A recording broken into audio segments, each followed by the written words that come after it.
ओम नमो भगवते वासुदेवाय। श्री राधा कृष्णाभ्यम नमः। श्री विष्णु पुराण प्रथम अध्याय।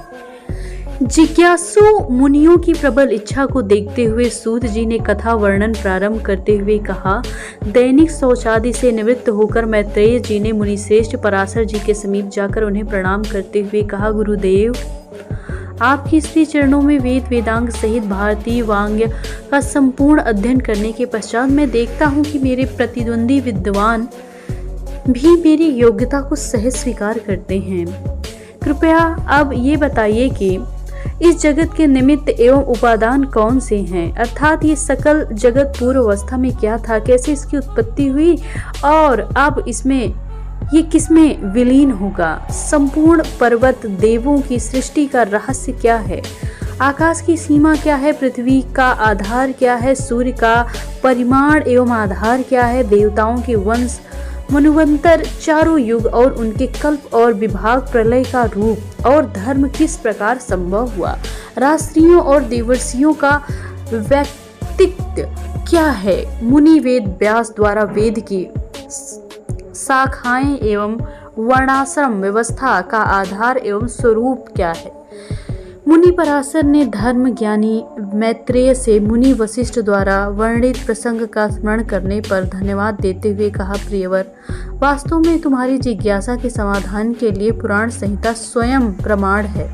मैं तुम्हें बताता हूँ कि एक बार मुनि विश्वामित्र के प्रभाव से एक राक्षस द्वारा अपने पितामह का भक्षण किए जाने पर आख्यान सुनने पर बदले की भावना से मैंने एक यज्ञ का आयोजन किया। इस आयोजन में मैंने राक्षसों के संपूर्ण विनाश का संकल्प लिया। सैकड़ों राक्षस यज्ञ में जलकर भस्म हो गए। पितामह वशिष्ठ ने जब ये देखा तो उन्होंने मुझे यज्ञ को तत्काल बंद करने का आदेश दिया और कहा, पुत्र, क्रोध मनुष्य के विकास का अवरोधक है। इसे यश तप लोक और परलोक का क्षरण होता है। ना कोई किसी का अनिष्ट करता है, ना किसी को मारता है, बल्कि हर कोई अपने कर्मों का फल पाता है। इसलिए बस राक्षसों को भी उनके कर्म का फल स्वयं ही मिल जाएगा। तुम क्यों उनका वध करते हो, क्यों उनसे बैर मानते हो? और मैंने पितामह के आदेशानुसार यज्ञ बंद कर दिया। मुनि वशिष्ठ इससे अत्यंत प्रसन्न हुए। तभी मैंने आश्रम में ब्रह्मपुत्र महर्षि पुलस्त्य पधारे। महर्षि मेरे मुनि वशिष्ठ के आदेश का पालन करते हुए इनकी संतान के वंश नाश यज्ञ की समाप्ति को जानकर प्रसन्न हुए और मुझे निर्मल बुद्धि वाला, दूसरों की सेवा में रत रहने के कारण ईश्वर के यथार्थ रूप का ज्ञाता और पुराण शास्त्र का रचयिता होने का आशीर्वाद दिया।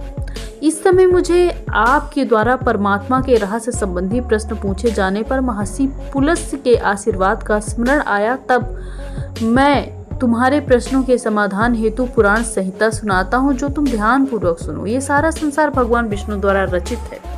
वही इसकी उत्पत्ति करने वाले हैं, वही इसे धारण किए हैं, वही प्रलय करता है। मूल रूप से जगत विष्णु स्वयं ही है। ब्रह्मा विष्णु महेश के रूप में सृष्टि की उत्पत्ति, स्थिति एवं प्रलय के कारण वह स्वयं ही है। वस्तुतः विष्णु स्वयं ज्ञान स्वरूप होते हुए किसी तरह अज्ञानवश अनेक रूप धारण करते हैं। ये पूरी कथा है जिसे नर्मदा किनारे साधारणरत दक्षादि मुनियों ने राजा पुरकुत्स को सुनाया था। पुरकुत्स ने शाश्वत और शाश्वत से मुझे सुनने को प्रेरित किया और मैं वही तुम्हें सुनाता हूँ।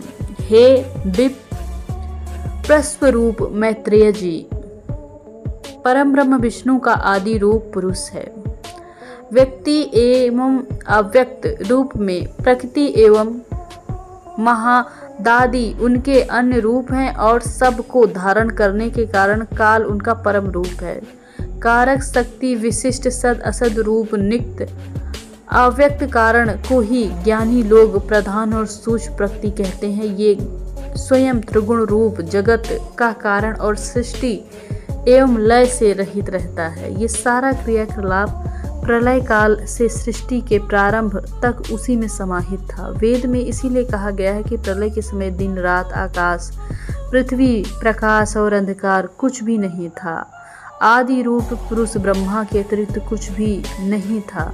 आदि रूप प्रधान पुरुष से विष्णु ने ही रूप उत्पन्न किए और प्रधान पुरुष जिस कारण उत्पत्ति और प्रलय में ये रूप संयुक्त और वियुक्त होते हैं वो काल कहलाता है। पिछली प्रलय के समय प्रकृति में व्यक्त प्रपंच में समाहित हो जाने के कारण ही इसे प्राकृतिक काल कहा गया। विष्णु के काल रूप ही अनादि और अनंत होने के कारण संसार की सृष्टि, स्थिति और प्रलय सदा होते रहते हैं। प्रलय काल प्रधान रूप साम्यावस्था से पुरुष से विमुक्त होने के कारण विष्णु का काल रूप इन दोनों के कारण धारण करते हैं। संयुक्त अवस्था में पुनः सर्ग काल शुरू होता है, जिससे स्वयं विष्णु अपने प्रभाव से दोनों को प्रेरित करते हैं।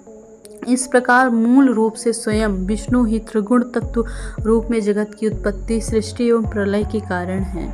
आगे पराशर जी तमस सर्ग का वर्णन करते हुए कहते हैं, सर्ग काल में सृष्टि रूप प्रधान से महातत्व की रचना हुई। सत रज तम भेद से महातत्व छिलके के बीच में समान प्रधान तत्व से आविष्ट रहता है। इससे 3 प्रकार का अहंकार जन्मता है। ये महातत्व से ढका रहता है।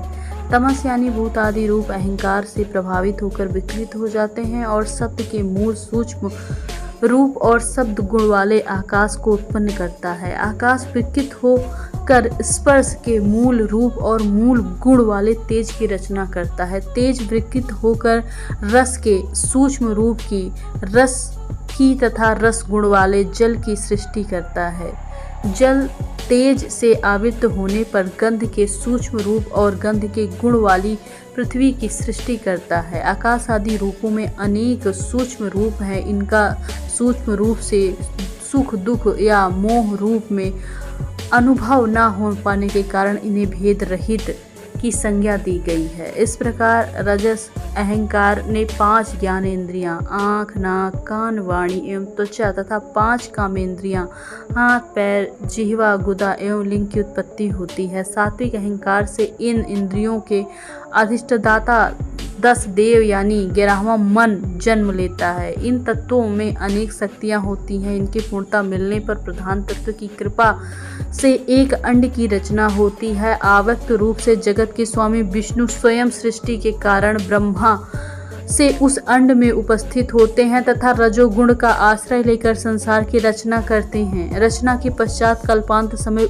उस सृष्टि का पालन पोषण करते हैं। कल्पांत के समय तक के प्रभाव से समस्त तत्वों का भक्षण कर संसार के प्रलय की स्थिति प्रदान करते हुए जलमग्न कर देते हैं। स्वयं से सैया पर शयन करने चले जाते हैं। इस प्रकार स्वयं सृष्टिकर्ता ब्रह्मा, पालक विष्णु, संहारक शंकर की संज्ञा धारण करते हैं। और ये भी कह सकते हैं कि जीव रूप में अपनी ही उत्पत्ति, पालक रूप में अपना ही पालन एवं संहारक रूप में अपना ही संहार करने वाले विष्णु का तत्व उनके सूक्ष्म रूप, इंद्रिय एवं विकार और मन आदि से सारे प्रपंच पुरुष रूप हैं और वे ही कार्य कारण रूप हैं। मैत्रेय जी ने प्रश्न किया, शुद्धात्मा ब्रह्म सृष्टि का निर्माता कैसे माना गया? तो मुनि ने कहा, हे तपस्वी, सभी बातें फर्क नहीं की जा सकती। जिस प्रकार अग्नि का गुण जलना है, इसी प्रकार ब्रह्मा की निर्माण एवं पालन की शक्ति उनका स्वाभाविक गुण है। अपने गणित के अनुसार ब्रह्मा 100 वर्ष की आयु वाले हैं। इन 100 वर्ष का नाम पर है और जिसका आधा परार्ध कहा जाता है। ब्रह्मा की उत्पत्ति विष्णु के काल स्वरूप हुई है। ब्रह्मा की आयु के समय का निर्धारण इस प्रकार है: 15 निमेष की एक काष्ठा, 30 काष्ठाओं की एक कला, 30 कलाओं का एक मुहूर्त, 3 मुद्दों का मानवीय एक दिन रातों का 2 पखवाड़ा, 1 मास, 6 मास का आयन, उत्तर और दक्षिण आयन, दोनों आयनों का 1 वर्ष। यह 1 वर्ष देवताओं के 1 दिन रात होते हैं। देवताओं के 12,000 वर्षों के 4 युग त्रेता, द्वापर और कलयुग होते हैं। पुरातत्व ज्ञानियों ने इनकी क्रमशः परिभाषा 4, 3, 2, 1 माना है। प्रत्येक युग पूर्व उतने ही 100 वर्षों की संध्या एवं युगांत के उतने ही अंश के संध्या भाग होते हैं, अर्थात सतयुग पूर्व में 4000 वर्षों की संध्या एवं अंत में 4000 वर्ष के संध्यांश, त्रेता में 3000 वर्ष की संध्या और इतने ही युगांत के संध्यांश होते हैं। इसी प्रकार द्वापर और कलयुग में भी संध्या एवं संध्यांश के मध्य का समय एक युग होता है।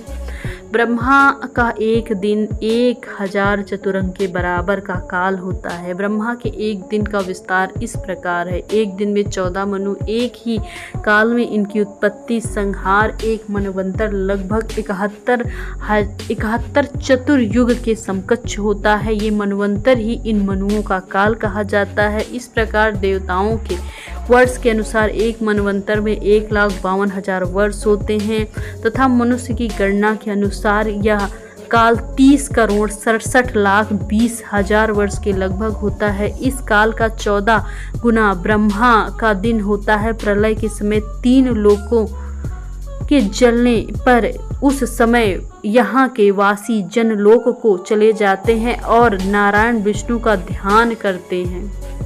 तीनों लोकों का भक्षण कर नारायण रूप ब्रह्मा अपने दिन के समान काल वाली रात्रि में शेषनाग की सैया पर विश्राम के लिए चले जाते हैं।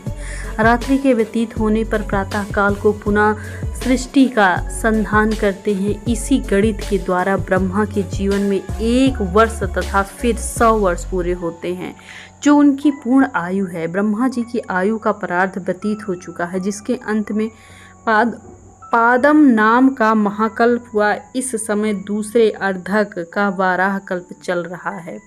पूर्वोक्त आख्यान का वाचन करने के पश्चात मुनि पराशर बोले, कल्प के अंत में रात्रि के बीत जाने पर नार जल में अयन करने के कारण नारायण रूप विष्णु के समस्त संसार को शून्यमय देखा, पृथ्वी को जलमग्न देखे और उसी के निकलने के लिए प्रभु ने वाराह रूप में अवतार लिया और जल में प्रविष्ट हो गए।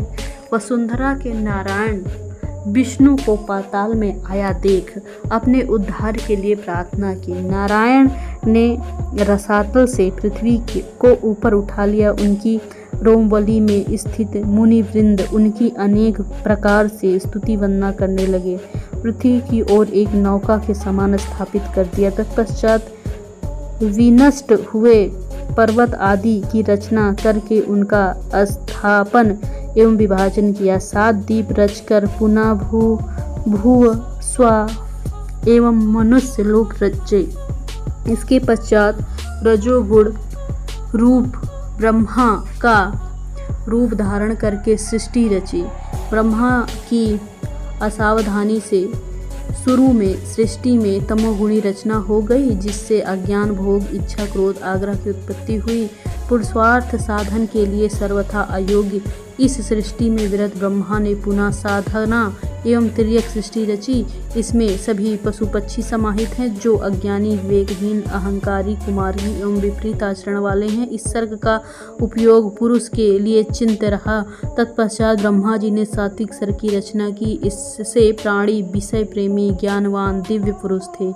इसकी रचना से ब्रह्मा को प्रसन्नता हुई तथा वे अपने को लक्ष्य में सफल मानने लगे। किंतु तीनों रचना सर्ग जड़, क्रिय और पुरुषार्थ के साधन के लिए अनुपयोगी रहे। तब ब्रह्मा जी के उत्तम साधन के रूप में पृथ्वी पर विचरण करने वाले मनुष्य की रचना हुई। यह मनुष्य सत, रज, तम तीनों गुणों को धारण करने वाला क्रियाशील, पूर्ण विकसित, दुख का भंडार भीतर बाहर, ज्ञान युक्त और साधनशील है। ब्रह्मा के 4 प्रकार के मनोमयी सृष्टि की रचना होने पर इसके बाद देवता, राक्षस, पितृगण एवं मनुष्य की तथा जल की सृष्टि के लिए अपने शरीर का प्रयोग किया। जंघा के अनुसार असुर उत्पन्न होते हैं। उसी तमोमय शरीर को छोड़ देने पर ही रात्रि का जन्म हुआ। ब्रह्मा के मुख से सत्वगुणी देवता प्रकट हुए। ब्रह्मा के मुख का त्याग करने पर उज्ज्वल दिन बना। यही कारण है कि असुर निशाचर होते हैं, देवता दौसवासी यानी दिनचर होते हैं। पार्श्व भाग में पितृगण की उत्पत्ति होती है। तब पार्श्व भाग छोड़ देने पर ये शरीर ही दिन एवं रात्रि के मध्यवर्ती एवं संध्या कहलाते हैं। तत्पश्चात ब्रह्मा के आंशिक रूप से रजोगुणी शरीर धारण किया जाता है। इससे मनुष्य का जन्म होता है। इस रजोगुणी शरीर को ब्रह्मा ने त्याग दिया, जिससे पूर्व संध्या अर्थात ऊषा उत्पन्न हुई। यही कारण है कि सायंकाल के पितृगण एवं प्रातः काल के मनुष्य बलवान होते हैं। इस प्रकार सत रज तम के मिश्रण से उद्भूत देव, मनुष्य, असुर एवं पितृगण ब्रह्मा की सृष्टि एवं दिन रात प्रातः काल साय ब्रह्मा के शरीरांश है। पुनः ब्रह्मा ने रजो मात्रात्मक शरीर धारण करके क्षुधा को उत्पन्न किया। क्षुधा से ही काम की सृष्टि हुई। अंधकार से ब्रह्मा ने भूखी सृष्टि की रचना की, जिससे उत्पन्न भद्दे दाढ़ी मूछों वाले व्यक्ति उत्पन्न होते हैं, जिन्होंने भूख मिटाने के लिए ब्रह्मा जी को ही शरीर बनाना चाहा। उसी समय उन्होंने रक्षा करो कहा, वे राक्षस कहलाए। जिन्होंने कहा भक्षण करो, वो यक्ष कहलाए। इस प्रकार तनाव में ब्रह्मा जी के सिर के केस धरती पर गिर पड़े और अचानक उनके माथे पर जम गए। इसी नीचे गिरने की वजह से पुनः आरूढ़ होने पर अहि यानी सर्प उत्पन्न हुए।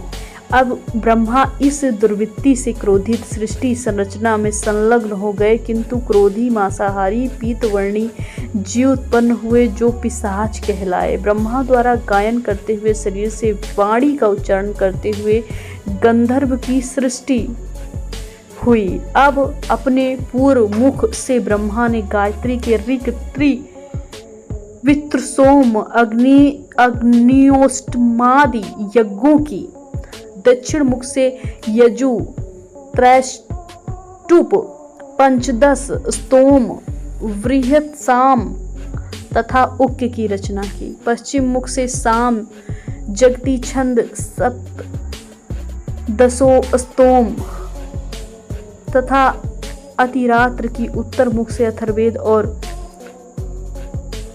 विशेति स्तोम, अपतोरमाण, अनुरूप, छंद एवं वैराग की रचना की। इस प्रकार संपूर्ण जगत में ब्रह्मा के शरीर से वृत्त, पर्वत आदि देव, असुर, मनुष्य, पिशाच, राक्षस, अप्सरा, किन्नर, गंधर्व, पशु, पक्षी, मृग, सर्प, यज्ञ, जड़, जंगम जगत की रचना की गई। मुनि पराशर के वचनों से मुग्ध एवं ज्ञानी हुए मैत्रेय जी ने अर्वाक सर्ग के मनुष्य की सृष्टि एवं विस्तार के वर्णन को सुनना चाहा। उन्होंने जिज्ञासा प्रकट की कि किस प्रकार ब्रह्मा ने मनुष्य के कर्म का विभाजन किया है।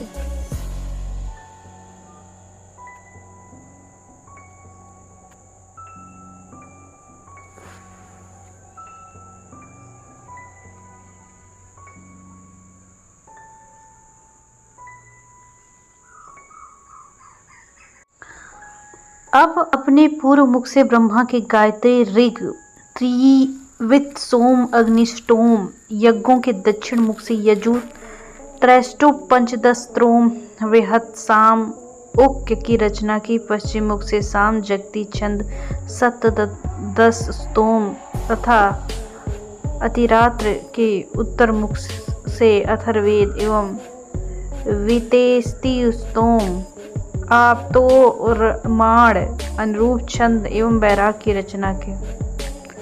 इस प्रकार संपूर्ण जगत में ब्रह्मा के शरीर के विच्छ, पर्वत आदि देव, असुर, मनुष्य, पिशाच, राक्षस, यक्ष, अप्सराएं, किन्नर, गंधर्व, पशु, पक्षी, मृग, सर्प, यज्ञ, जड़, जंगम जगत की रचना की। मुनि पराशर के वचनों से मुग्ध ज्ञानी होते हुए मैत्रेय जी ने अर्वाक सर्ग के मनुष्य की सृष्टि का विस्तार से वर्णन सुनना चाहा। जिन्होंने जिज्ञासा प्रकट की कि किस प्रकार ब्रह्मा के कर्म का विभाजन एवं वर्ण व्यवस्था को क्रम दिया, किस प्रकार पृथ्वी पर पैदावार, प्रारंभ, अन्न आदि की रचना हुई। मुनि श्रेष्ठ पराशर ने कहा, सृष्टि रचना में पवित्र ब्रह्मा के मुख से सतोगुण, वक्षस्थल से रजोगुणी, रज तम मिश्रित जंघाओं से, चरणों से तमोगुणी सृष्टि हुई। इसीलिए इनका नाम मुख से ब्राह्मण, वक्ष से क्षत्रिय, जंघा से वैश्य, चरण से शूद्र पड़ा। इस प्रकार जगत का स्वरूप निर्धारित करते हुए ब्रह्मा जी के आचरण के धर्म का विधान किया और आचरण के अनुकूल ही लोक की रचना की। कर्तव्य पालन करते हुए जीवन बिताने वाले प्राणियों के लिए ब्राह्मण को पितृलोक, क्षत्रिय को इंद्रलोक, वैश्य को वायुलोक, शूद्र को गंधर्व लोक की प्राप्ति का विधान किया गया। जीवन के 4 आश्रम में विभक्त किया गया। ब्रह्मचर्य, गृहस्थ, वानप्रस्थ और संन्यास। पूर्णतः इसका पालन करने के लिए क्रमशः मुनि, पृथ, सप्तर्षि और ब्रह्मलोक का प्रावधान किया गया। ब्रह्मलोक को पंडित ही देख पाते हैं। ओम नमो भगवते वासुदेवाय का जाप करने वाले अभी तक ब्रह्मलोक में नहीं लौटे हैं। इस प्रकार ब्रह्मा जी ने यज्ञ की निंदा करने वाले, यज्ञ को भंग करने वाले, अपने धर्म के विमुख लोगों के लिए नरक की रचना की। इसमें तमिश्र, अंधतमिश, महारौरव, रौरव, असीपत्रवन, घोर, कालसूत्र और अवीचिकादि नरक आते हैं। ऐसा करने पर भी जब ब्रह्मा ने सृष्टि को पुत्र, पुत्रादि से फलित होते नहीं देखा तो अपने ही समान 9 मानस पुत्रों की सृष्टि की। ये थे भृगु, पुलस्त्य, पुलह, क्रतु, अंगिरा, मरीचि, दक्ष, अत्रि, वशिष्ठ। इसके साथ ही ख्याति, भूति, संभूति, क्षमा, प्रीति, सन्नीति, ऊर्जा, अनसुईया, प्रसूति 9 कन्याओं को जन्म दिया, जो 9 मानस पुत्रों की क्रमशः पत्नियां कहलाई। वस्तुतः ब्रह्मा जी ने इन मानस पुत्रों और पुत्रियों से पूर्व सनकादि को उत्पन्न किया, किंतु वे संतानोत्पत्ति की तरफ प्रवृत्त नहीं हो सके। उनके सक्रिय ललाट से सूर्य के समान आभावान रुद्र की रचना हुई। रुद्र का आधा शरीर नर, आधा नारी में था, इसलिए वह अर्धनारीश्वर कहलाए। ब्रह्मा के आदेश से रुद्र ने अपने शरीर से पुरुष भाग को नारी भाग से अलग करके पुरुष को 11 अतिरिक्त भागों में बांट दिया। नारी शरीर सौम्य, क्रूर, शांत, शांत, श्याम, गौर, शीला, शीला रूप में विभक्त किया। इसके पश्चात स्वयं ब्रह्म ने अपने स्वयंभू स्वरूप को प्रजा पालन के हित में उत्पन्न करते हुए प्रथम मनु की सृष्टि की। ये स्वयंभू मनम अपने ही साथ जन्मी सतरूपा को पत्नी के रूप में स्वीकार करते हुए संतानोत्पत्ति में प्रवृत्त हुए, जिससे प्रियवत और उत्तानपाद 2 उदार मना बालक उत्पन्न हुए तथा प्रसूति एवं आकृति नाम की 2 कन्याएं उत्पन्न हुई। मनु ने प्रसूति का दक्ष के साथ तथा आकृति का प्रजापति के साथ परिग्रहण कर दिया। रुचि के गर्भ से प्रजापति ने यज्ञ और दक्षिणा को जन्म दिया। दक्षिणा से यज्ञ के 12 पुत्र उत्पन्न हुए। ये ही स्वयंभू मनवंतर में याम देवता कहलाए। दक्ष के प्रसूति के गर्भ से 24 कन्याएं उत्पन्न हुई। इसमें 13 दक्ष कन्याएं क्रमशः श्रद्धा, लक्ष्मी, दिति, तुष्टि, मेधा, पुष्टि, क्रिया, वृद्धि, लज्जा, वपो, शांति, सिद्धि, कीर्ति, धर्म के साथ ब्याही गई तथा शेष 11 ख्याति, मूर्ति, सम्मूर्ति, स्मृति, प्रीति, क्षमा, सन्नति, अनसूया, ऊर्जा, स्वाहा, स्वधा, ब्रह्मा के 9 मानस पुत्रों भृगु, दक्ष, मरीचि, अंगिरा, पुलस्त्य, क्रतु, अत्रि, वशिष्ठ एवं पुलह 2 अग्नि एवं पितरों से ब्याही गई। दक्ष की पत्नी क्रमशः काम, दर्प, नियम, संतोष, श्रुत, लोभ, दंड, नय, विनय, बोध, व्यवसाय, क्षेम, सुख, यश उत्पन्न किए गए। धर्म के पुत्र ने रति से हर्ष को जन्म दिया।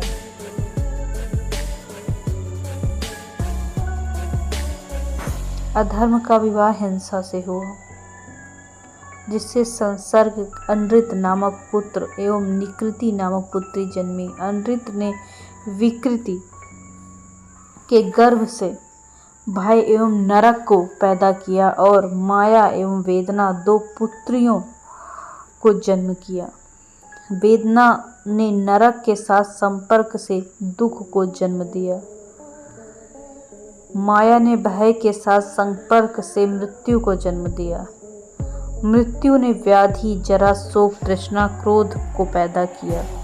प्रलय का विस्तार बताते हुए पराशर जी बोले, विप्रवर, सभी दूतों की प्रलय 4 प्रकार की होती है। प्रथम नैमित्तिक, यह कल्पांत में होती है, ये बाह्य प्रलय है, इसमें ब्रह्मा शयन करते हैं। दूसरी प्रकृति प्रलय, इसमें ब्रह्मांड प्रकृति में लीन हो जाता है। तीसरा प्रलय आत्यांतिक प्रलय है, इसमें योगी रान द्वारा परमात्मा में विलीन हो जाते हैं। चतुर्थ नित्य प्रलय है। इसमें नित्य प्रतिभूति का क्षय होता है। प्रकृति महत्व से निर्मित सृष्टि प्राकृतिक होती है और अवान्तर प्रलय के पश्चात ब्रह्मा द्वारा रची गई दिन प्रतिदिन के चराचर की जगत की सृष्टि नित्य सृष्टि कहलाती है।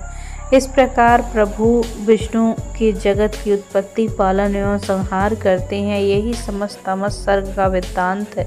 शूद्र सर्ग का वृत्तांत सुनाते हुए पराशर जी बोले, एक बार कल्प के प्रारंभ में स्वानुसार सृष्टि की रचना से चिंतित ब्रह्मा जी की गोद में नील लोहित रंग वाले एक बालक का जन्म हुआ। जन्म के तुरंत बाद वो बालक अपने नामकरण के लिए रोने मचलने लगा। ब्रह्मा जी ने उसके रुदन को देखते हुए उसका नाम रुद्र रख दिया और उसे शांत कराने लगे, किंतु वो बालक फिर भी 7 बार रोया।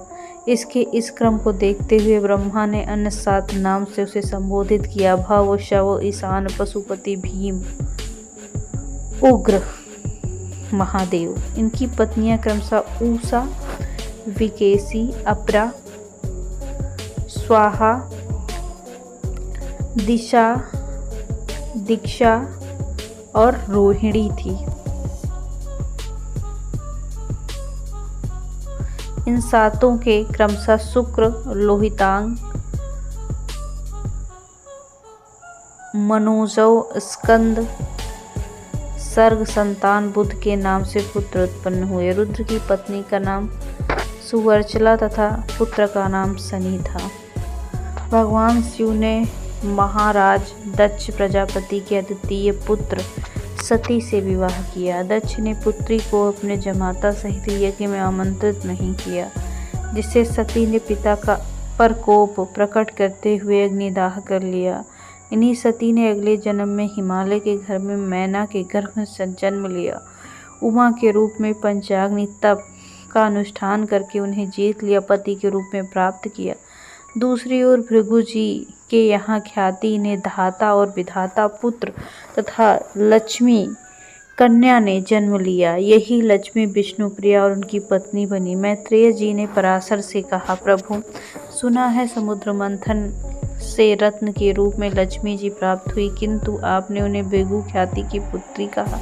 ये क्या रहस्य है? विप्र महाराज की शंका का निवारण करते हुए मुनिवर बोले, एक बार पृथ्वी लोक पर विचरण करते हुए दुर्वासा मुनि को विद्याधर जाति की कन्या मिली। उनके हाथ में सुगंधित स्नातक फूलों की दिव्य माला थी। माला की अति प्रीतम सुगंध से प्रभावित मुनि ने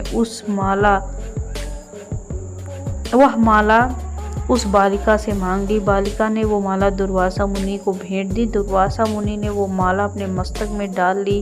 भ्रमण करने लगे। रास्ते में दुर्वासा मुनि को ऐरावत हाथी पर आते हुए देवराज इंद्र मिले, तो उमंग में दुर्वासा ने वो माला इंद्र के ऊपर फेंक दी। इंद्र ने मस्त चाल चलते हुए ऐरावत पर डाल दी। ऐरावत तेज गंध सहन नहीं कर सका और अपनी सूंड से वो माला पृथ्वी पर गिरा दी। दुर्वासा मुनि को माला का यह अपमान सहन न हो सका। उन्होंने इंद्र को शीघ्र ही सारा वैभव नष्ट हो जाने का शाप दे दिया।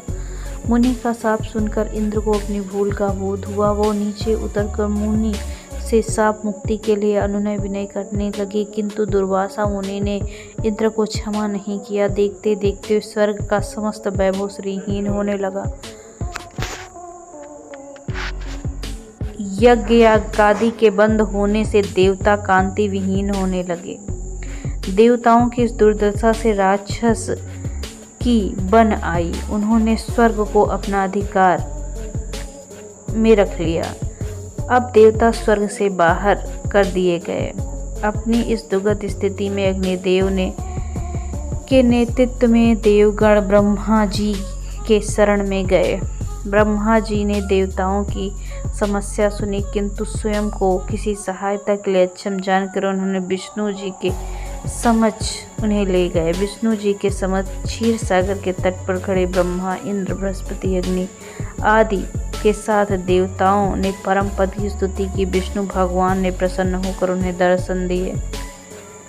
वैभव की पुनः प्राप्ति के लिए उपाय बताने लगे। विष्णु ने कहा, हे देवताओं, तुम्हें चाहिए कि देवताओं के साथ समस्त वन औषधियों को इकट्ठा करें और फिर उन्हें समुद्र में ले चलें। मद्रांचल पर्वत को मथानी बनाकर वासुकीनाग की नेति से समुद्र मंथन करना होगा। मैं तुम्हारे इस काम में सहायता करूंगा। तुम लोग इतना बड़ा कार्य बिना राक्षसों के सहयोग से नहीं कर पाओगे, इसलिए उनसे सहयोग लेना जरूरी है। तुम्हें इस समय नीति से कर्म लेना होगा।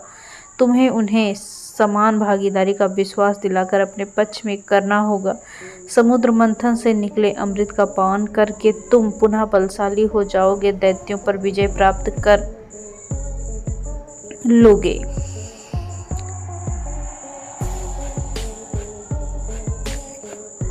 और वैभव को प्राप्त होगे। समुद्र मंथन से अमृत निकलने पर ऐसा कुछ उपाय करूंगा कि अमृत तुम्हारे हाथ में आए और दैत्य देखते रह जाएं। भगवान विष्णु ने इस प्रकार आश्वासन दिया, जिससे देवता ने उनकी भूरा स्तुति की और विदा लिए और उनके साथ कार्य में एकजुट हो गए। विधि विधान से क्षीर सागर का मंथन संपन्न हुआ। सबसे पहले यज्ञ अग्नि की आधारभूत कामधेनु प्रकट हुई। सब लोग उसकी सुंदरता से आश्चर्यचकित रह गए। इसके बाद चपल नेत्र वाली वारुणी उत्पन्न हुई।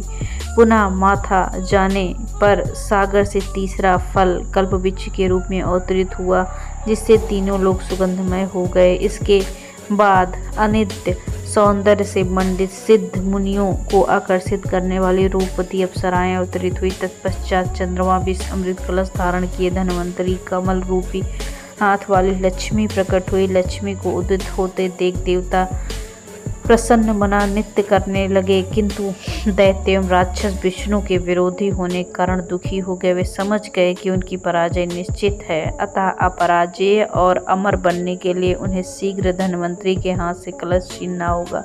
ये देख सभी देवता चिंतित से विष्णु को याद करने लगे। तभी विष्णु ने स्वयं मोहिनी रूप धारण करके राक्षसों और दैत्यों की वृत्ति अपनी ओर आकर्षित करके देवताओं को कलश लौटा दिया।